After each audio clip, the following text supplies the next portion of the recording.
আর খবরের শুরুতেই একটি মর্মান্তিক খবর উঠে আসছে, কারণ দেয়াল চাপা পড়ে মৃত্যু হয়েছে এক 7 বছরের শিশুকন্যার। মুর্শিদাবাদের ঘটনা, মুর্শিদাবাদের হরিহরপাড়ার ঘটনা। সেখানে দেয়াল চাপা পড়ে মৃত্যু হয়েছে 7 বছরের এক শিশুকন্যার। কথা বলবো, বিস্তারিত জানবো, পুরো বিষয়ে নজর রাখুন। দেওয়াল চাপা পড়ে মৃত্যু হলো 7 বছরের এক শিশুকন্যার। দেখুন সেই ছবি সবুজ বার্তা নিউজে। মুর্শিদাবাদের হরিহরপাড়া থানার ডলটনপুর এলাকার ঘটনা। মৃত ওই শিশুকন্যার নাম তাসলিম জেবা খাতুন। পরিবার সূত্রে খবর, শনিবার বাড়িতে কাজ চলছিল, তখনই অসাবধানতাবশত দেওয়াল চাপা পড়ে যায়।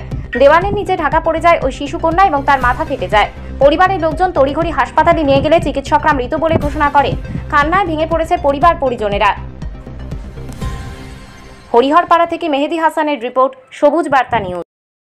এখানে দুর্ঘটনা হয়েছে, ওটা কি করে হলো? ওটা আপনার উপরে মিস্ত্রি কাজ করছিল, আর উপরে ইট গাঁথা ছিল, চালা ছিল, যে মানে ওই বাস স্ট্যান্ড থেকে ওই ইট সহ পড়ে মাথায় পড়ে মাথা ফেটে গেছে, যে মাথা ফ্র্যাকচার হয়ে মারা গেছে।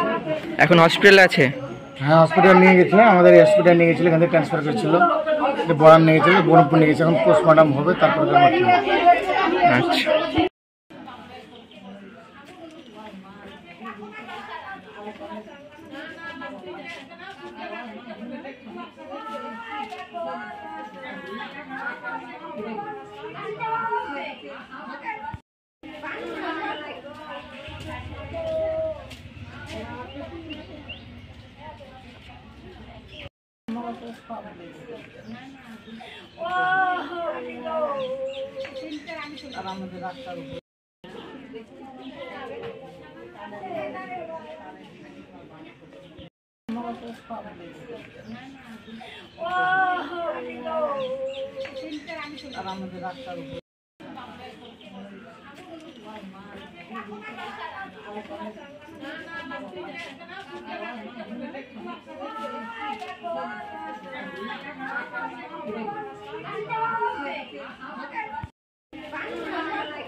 এটা না শুধু এগুলো হবে করেছিল, এগুলো হটানে তলে তলে করেছিল পিঠে।